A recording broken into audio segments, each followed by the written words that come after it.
This is your FastCast for Saturday, January 6th. The top story today, the grounding of Boeing 747s. We just heard like a loud bang or like a boom, and I look up and the air masks are like out, popped down, and I look to my left and there's just this huge like gaping hole. That's audio from a passenger on board an Alaska Airlines flight on Friday night. The FAA on Saturday has grounded more than 170 Boeing 737 MAX 9 airplanes after a wall panel on that Alaska Airlines flight blew out midair. The airline said on Saturday morning it's expected its fleet of 65 MAX 9s, clearing 18 of the aircraft to return to service. The website FlightAware on Saturday showed more than 100 canceled Alaska Airlines flights.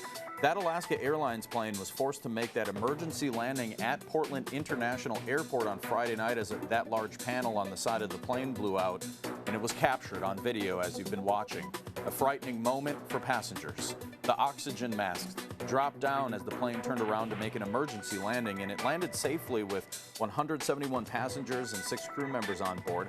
The airline said on Friday night that it grounded all 65 of its 737 MAX 9 fleet. Another airline, United, had temporarily suspended its 737 MAX 9 planes for inspections and is expected to cause about 60 cancellations. The investigation into a Fairbanks man who died while being taken into police custody last month continues as officer-worn body camera footage is being reviewed. 30-year-old Timothy McArdle Jr. is accused of threatening his father with a knife and actively destroying an apartment. Police say he was throwing things around the apartment and out of windows. Police also say that there was a brief standoff and they used a taser, but the probes didn't connect. Police also say that he fought officers while they were trying to handcuff him for 2.5 minutes before he became unresponsive. A firefighting team remains on scene of a large cargo ship that's anchored in one of the nation's busiest fishing ports after a lithium-ion battery fire in late December in Dutch Harbor. The U.S. Coast Guard says salvage marine firefighters are using an air circulation plan to increase flow to holds in the Genius Star 11. The ship was on its way to Dutch Harbor from Vietnam when the fire started on Christmas Day, and then crews had released carbon dioxide into the hold and sealed it over concerns of an explosion. None of the 19 crew members on board were injured.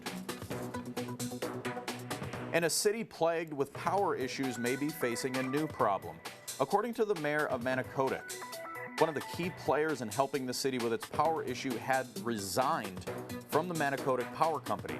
According to Mayor Melvin Ander, the office clerk, who he says does most of the work, posted on social media Wednesday that she resigned from her position with Manicodic Power Company, stating that this is an ongoing power issue and that was too much for her.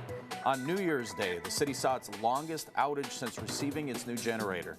According to the mayor, the power went out at 2 p.m. on Monday, lasted the rest of the day. On Wednesday, the power company sent a worker to Anchorage for parts, but with no long-term solution, this problem is taking a toll on the city's budget. During the beginning of last month's prolonged power outage, the city used the school as a shelter, and the mayor says currently no one is staying at that shelter. This has been your FastCast for Saturday, January 6th. Thank you so much for watching.